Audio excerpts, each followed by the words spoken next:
जैसा कि आप देख पा रहे हैं, पहले ही अक्षर में लिखा हुआ है परेशानी। कहीं एक या दो कमरे के भवन तो कहीं किराए के मकान में संचालित होता है आंगनबाड़ी केंद्र। ये खबर जो है औरंगाबाद के हसपुरा की है। मोटे अक्षरों में देख पा रहे हैं, हसपुरा के 129 केंद्रों के पास नहीं है अपना भवन।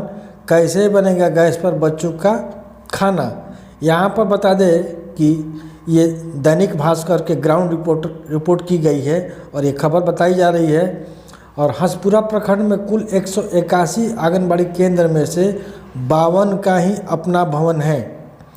तो बता दें आपको कि 181 में 52 का अपना भवन है, तो 129 आंगनबाड़ी केंद्र जो है किराए के मकान में अभी भी चल रहे हैं। जैसा कि बिहार में अपर मुख्य सचिव के पाठक द्वारा कई आंगनबाड़ी केंद्रों को नज़दीक के विद्यालय में टैग किया गया था, लेकिन वहाँ पर भी अभाव है, क्योंकि सरकारी स्कूल में भी जगह का अभाव है। और सबसे बड़ी बात यह है कि अभी तक आंगनबाड़ी केंद्र के लिए कोई भी बिहार सरकार का ज़मीन उपलब्ध नहीं हो पाया है। इसके चलते आज भी आंगनबाड़ी केंद्र जो है किराए के मकान में चल रहे हैं। आगे बता दें आपको कि आकांक्षी जिला योजना के तहत आंगनबाड़ी केंद्रों को प्ले स्कूल के तर्ज पर विकसित किया जा रहा है। सभी केंद्रों को धुआं रहित बनाने के लिए गैस सिलेंडर और गैस चूल्हा दिया जा रहा है। यह सारी योजनाएं आंगनबाड़ी केंद्रों का कायाकल्प बदलने के लिए चलाई जा रही है। सरकार की ये योजना किस हद तक सफल होगा, जब तक हसपुरा प्रखंड के 70% आंगनबाड़ी केंद्र के पास अपना भवन ही नहीं है। कहीं एक या दो कमरे के सामुदायिक भवन, कहीं सरकारी स्कूल या किराए के मकान में संचालित हो रहा है। केंद्र को स्मार्ट बनाने के लिए स्मार्ट टीवी व आरओ प्लांट से लैस किया जा रहा है, लेकिन इंफ्रास्ट्रक्चर के अभाव में सारी योजनाएं दम तोड़ती नजर आ रही है। प्रखंड में कुल 181 आंगनबाड़ी केंद्रों में 10,000 से ज़्यादा बच्चे नामांकित हैं, जहां उन्हें प्राथमिक शिक्षा के साथ उनके पोषण और स्वास्थ्य का ख्याल रखा जाता है। 181 केंद्रों में से मात्र 52 आंगनबाड़ी केंद्रों के पास ही अपना भवन है। बाकी के केंद्र किसी स्कूल, पंचायत भवन या किराए के कमरे में संचालित हो रहे हैं। प्रखंड के कुल 181 केंद्रों में 52 केंद्रों के पास अपना भवन है। 91 केंद्र किसी स्कूल, पंचायत भवन या किसी सरकारी भवन में संचालित हो रहे हैं। वहीं बचे 38 केंद्र किराए के मकान पर चल रहा है। यहाँ पर दिया जा रहा है आंगनबाड़ी केंद्र पर पढ़ रहे बच्चे। 11 चयनित केंद्रों को दिया गया है सामग्री। आकांक्षी जिला योजना के तहत प्रखंड के 11 केंद्र संचालित है। इन केंद्रों के लिए विभाग द्वारा सामग्री भेजा गया है, जिसमें 2 केंद्रों को 35 बेबी चेयर, एएनसी कॉर्नर, बच्चों का टेबल, तौलिया, दरी, डस्टबिन, दरी, मचिया दिया गया है। प्रखंड के बाल बिगहा, परमणपुरा, तिलकपुरा, रतनपुर, यदुबिगहा, जलपुरा दक्षिणी, चांदी फतेहपुर, मल्हारा, भदोही सेकेंड और मकबूलपुर आकांक्षी योजना में शामिल है। आंगनबाड़ी केंद्रों में अब धुआं रहित रसोई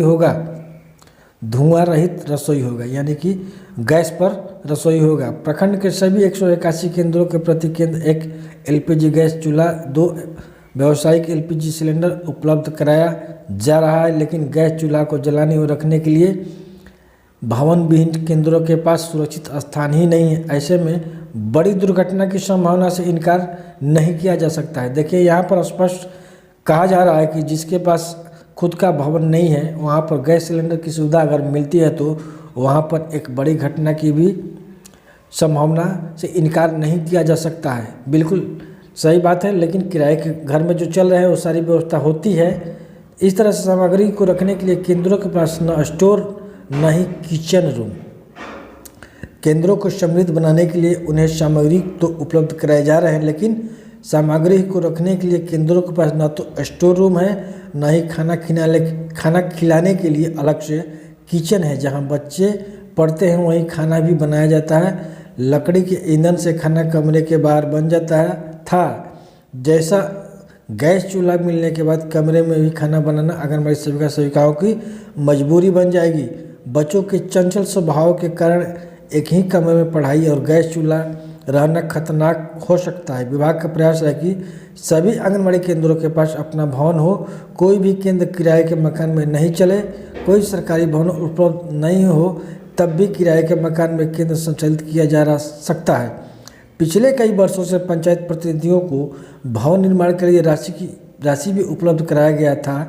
कई जगह ऐसे स्थानों पर भवन का निर्माण किया गया है जहां बच्चों को रखना खतरनाक हो सकता है, तो कहीं पोषक क्षेत्र से बाहर केंद्र के भवन बना दिया गया है। इसलिए कई जगहों पर भवन होते हुए भी दूसरे जगह केंद्र संचालित करना पड़ रहा है। कुल मिलाकर भवन के अभाव में आंगनबाड़ी केंद्रों को स्मार्ट का योजना सिर्फ सरकारी जुमला साबित हो रहा है, ऐसा हम नहीं, दैनिक भास्कर के ग्राउंड रिपोर्टर कह रहे हैं। और सबसे बड़ी बात आपको मैं बता दूं कि आप किराए के मकान में केंद्र चला रही हो या अपना भवन में, सरकारी भवन में चला रही हो या स्कूल में चला रही हो, तो आपको गैस सिलेंडर ज़रूर मिलेगा।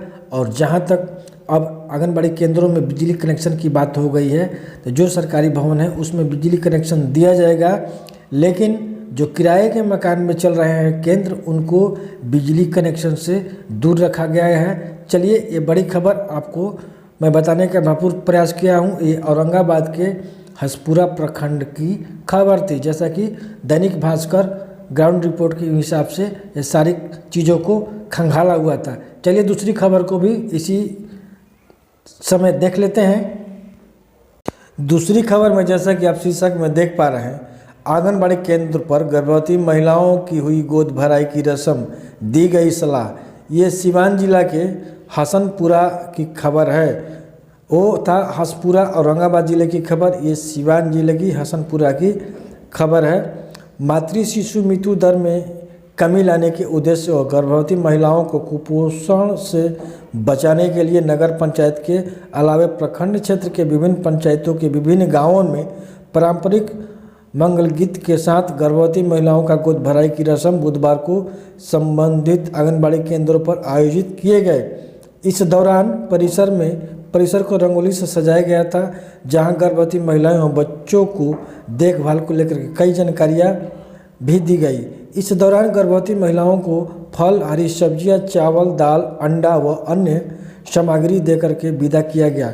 वहीं आंगनबाड़ी पर्यवेक्षिका निर्मला कुमारी पुष्पा, आशा कुमारी व नीलम सिंह ने बताया कि गोद भराई का मुख्य उद्देश्य गर्भावस्था के दिनों में बेहतर पोषण की जरूरत के बारे में गर्भवती महिलाओं को अवगत कराना है। माताएं और गर्भस्थ शिशु के बेहतर स्वास्थ्य और प्रसव के दौरान होने वाली संभावित जटिलताओं में कमी लाने के लिए गर्भवती के साथ परिवार के लोगों को भी अच्छे पोषण पर ध्यान देने चाहिए। बेहतर पोषण एक स्वस्थ बच्चे के जन्म में सहायक होने के साथ गर्भवती महिलाओं में मातृ शिशु मृत्यु दर में कमी भी लाता है। इस तरह से दूसरी खबर समाप्त हुई। और वीडियो अच्छा लगे तो वीडियो को एक लाइक जरूर कर दीजिएगा, और चैनल पर पहली बार आए हैं तो चैनल को एक सब्सक्राइब जरूर कर दीजिए। चलिए नेक्स्ट वीडियो में फिर मिलते हैं आपके साथ, तब तक के लिए जय हिंद, जय भारत, स्वच्छ बिहार।